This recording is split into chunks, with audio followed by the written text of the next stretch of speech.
At Stratford University in California, Darrell, an economics student, works tirelessly to support himself. With the university's limited financial aid, he balances his studies with jobs in the campus cafeteria and as a student guide. As he leads a group of newly enrolled freshmen on a campus tour, his exhaustion becomes clear, especially when another group waits for their turn immediately after. Later, Darrell speaks with his mother over the phone, explaining his struggles to land a better-paying job at the prestigious Smythe Bates building. Despite applying, the competition is fierce, and he's still waiting for a callback. To make ends meet, he takes desperate measures, donating blood multiple times in a single day by using different disguises. When no more institutions will accept his donations, he's forced to give up. The next day, while working in the university cafeteria, Darrell bumps into Scott Welty, well-connected and president of the student union. Scott reveals he's also applied for the Smythe Bates job, worrying Darrell even more. Scott's influence and his father's position at Manhattan Bank make him a strong contender. In class, the students are visited by Randall Tyson, a top executive at Smythe Bates. He announces that 5 students will be selected for the company's junior analyst program and presents a financial problem for them to solve. Darrell attempts to answer, but Scott interrupts, delivering the correct response and humiliating him in front of everyone. Hoping to boost his resume, Darrell asks his field hockey coach for a chance to join the team, which would strengthen his athletic record. The coach refuses. Desperate, he turns to his roommate Tim, a team member, who convinces the coach to give Darrell a shot.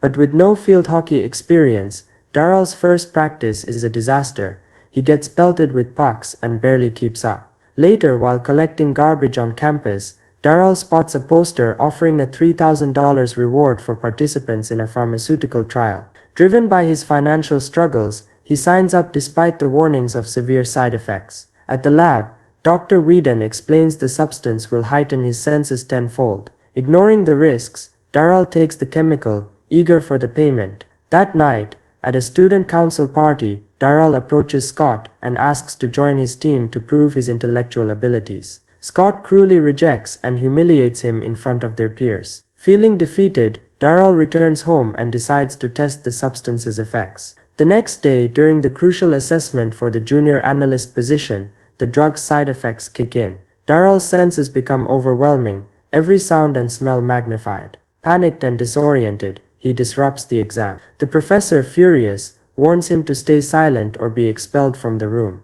Later, Darrell visits Dr. Whedon, complaining of strange sensations and intense itching. The doctor explains his brain is struggling to adjust and urges patience, but Darrell ignores his advice. At home, Tim notices Darrell's odd behavior and the excessive protective gear he wears to shield his heightened senses. Suspicious, Tim worries about his friend's well-being. Determined to master his abilities, Darrell practices focusing his senses. Soon, he gains control and uses his newfound skills at a networking event for Smythe Bates finalists. By secretly reading a financial newspaper from across the room, he impresses the executives with his market knowledge. Randall Tyson, intrigued, questions why Darrell wasn't among the finalists and offers him a second chance, adding him as the 6th candidate in the selection process. At the lab, Dr. Whedon monitors Darrell's progress, noting his senses are growing even stronger. He urges Darrell to continue taking the substance for research, and Darrell complies. With his sharpened abilities, Darrell excels both academically and athletically.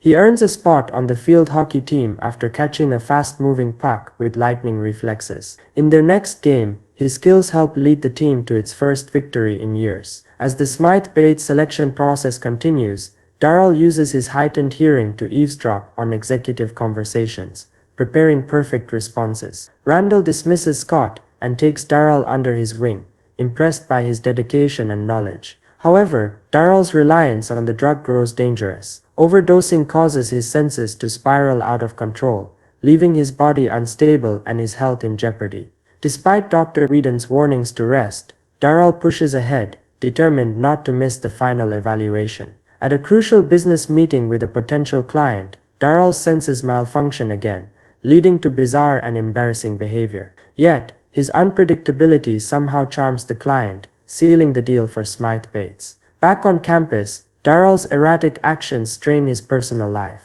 A misunderstanding leads his girlfriend Janice to believe he's cheating. and his friend Tim contacts a rehab center, convinced Darrell is struggling with substance abuse. At the Student Guild's initiation ceremony, Darrell's dulled senses allow him to endure painful challenges without flinching, further unsettling his peers. But his abilities soon deteriorate completely, jeopardizing his performance on the field hockey team and his standing in the Smythe Bates competition. In the final moments of the selection process, Darrell regains control of his senses just in time. He delivers an exceptional performance on the last test, earning Randall's admiration and the position of junior analyst. Yet, guilt weighs heavily on Darrell. During his acceptance speech, he confesses to using the experimental drug. The executives deliberate and ultimately decide not to hire any of the candidates this year. Despite losing the analyst role, Randall offers Darrell a different job within the company, recognizing his dedication and potential. Grateful for the second chance, Darrell accepts, ready to start anew, without relying on shortcuts.